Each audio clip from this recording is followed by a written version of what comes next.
In Australia, every eligible voter has an obligation to cast a vote. If you're a staff member in a residential aged care facility, a prison, a homeless shelter, or a mental health care facility, there's a good chance that the people under your care might have questions about how to vote. This video will answer some of the frequent questions asked about voting from one of your facilities. Before we get started, don't forget you can ask the AEC any questions you have about voting from these facilities. You can call us on 132326 or get in contact via our website or social media accounts. We really are here to help. In many facilities, residents will be able to vote in person due to visits from our mobile polling teams. These are teams of AEC employees and they can be overseen by scrutineers. If you're in a residential aged care facility, a mental health care facility, or a homeless shelter and have agreed for AEC staff to enter the premises, our mobile polling team will be in touch with your facilities administrator to provide information about when we will be visiting. Your residents may also want to vote by either attending an early voting centre or attending a polling place on voting day, perhaps assisted by a family member. If you're asked about the location of a polling place, we'll have information on our website, aec.gov.au, as soon as possible after the referendum is announced. For those residents who can't attend in person, postal voting will be available and should be encouraged.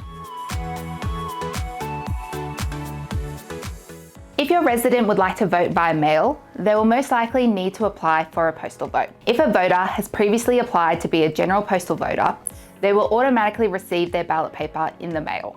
If your resident isn't sure if they're a general postal voter, you can encourage them to give us a call on 132326 to find out.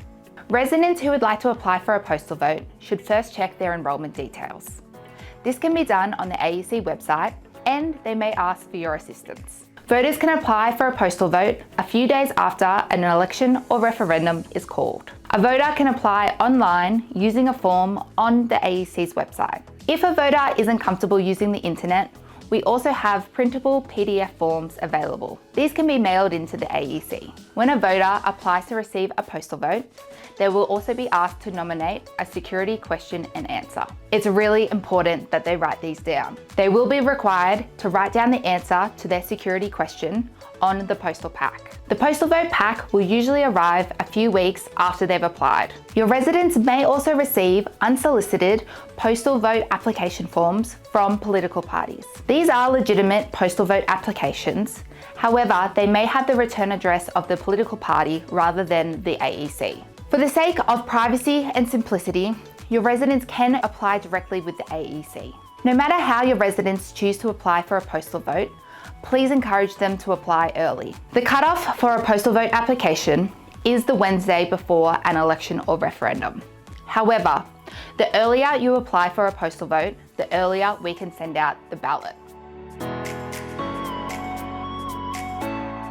Postal votes usually start arriving about 3 weeks before referendum or election day. If a voter has applied for a postal vote and they haven't received it yet and are getting worried about the time, they can give us a call on 132326 to track their application.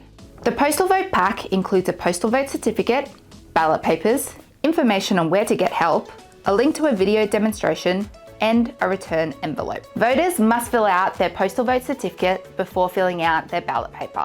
This includes obtaining a signature from a witness. The witness must be someone who is on the electoral roll.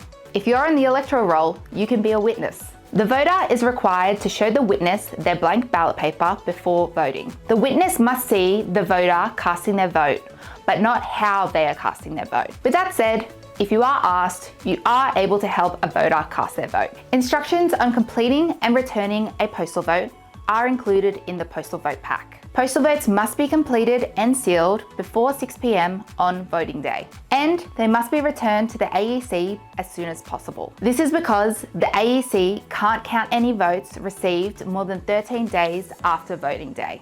If a voter wants to complete and return their postal vote before voting day, that's absolutely okay. Thanks for watching, and don't forget, if you have a question, you can call us on 132326.